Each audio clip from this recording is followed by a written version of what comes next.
I've come across an amazing story here at the event now, and I want to tell you all about it because I'm really excited about it. This, as you will know, if you're an aviator, is a personal locator beacon. We carry them in our aircraft.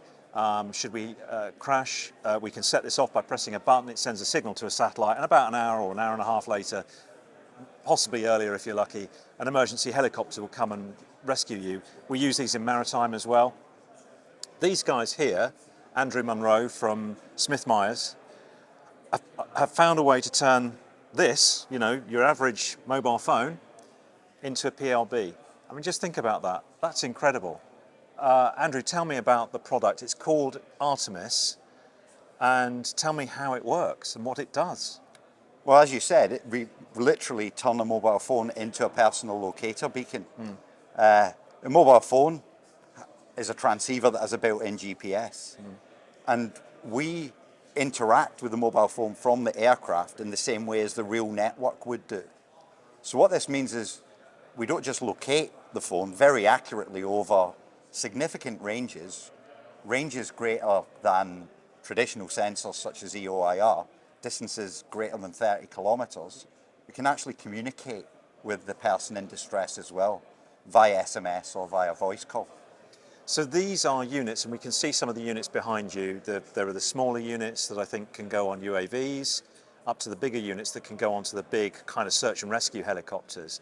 These units are carried on these aircraft and then can perform this function, this location finding function. Yeah. And can they be retrofitted to these aircraft? Is it difficult? Is it? No, it's fairly straightforward. I mean, we're in a mix of programs. We're in programs where we're going on brand new aircraft, but we're in programs where we're being retrofitted onto existing aircraft fleet. The system just requires power.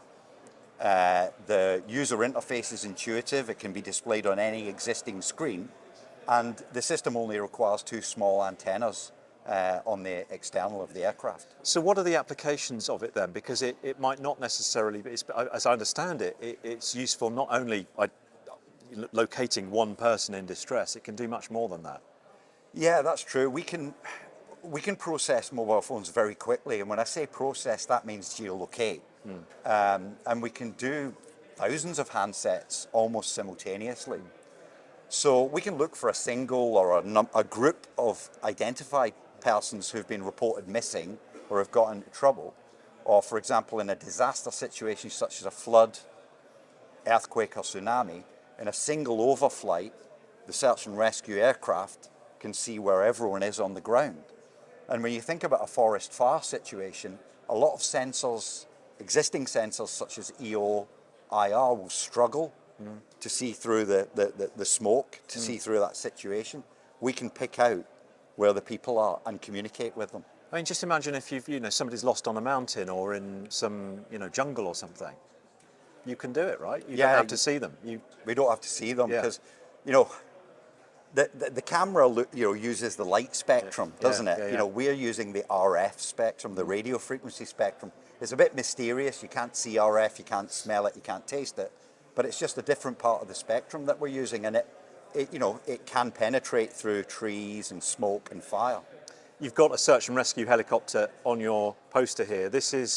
Where is this? So that's Norwegian Coast Guard. And they're using it now? Yeah, that's the Leonardo AW101. It's mooted to be the most advanced search and rescue helicopter in the world.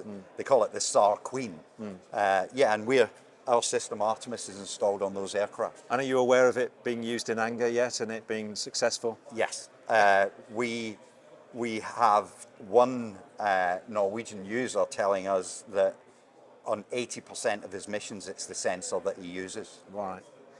What about the UK? I mean, you're a British company. I mean, let's champion this. British company based Biggleswade, is it in Bedfordshire? Yeah, we're a British company based in Biggleswade. We're employee owned, which we're quite proud of. And yes, the system's in use in UK. It's in use all across Europe, North America, and the Middle East as well. So if you were to get into trouble, I guess, in the future, there's a better chance of you being found. And that's it. That's Make what it's sure all your about. mobile phone's charged before you go out in the hills. Well, there's a message we all could learn from. Andrew Munro, thank you so much. Nice to meet you. Nice well to meet done. you. Thank you.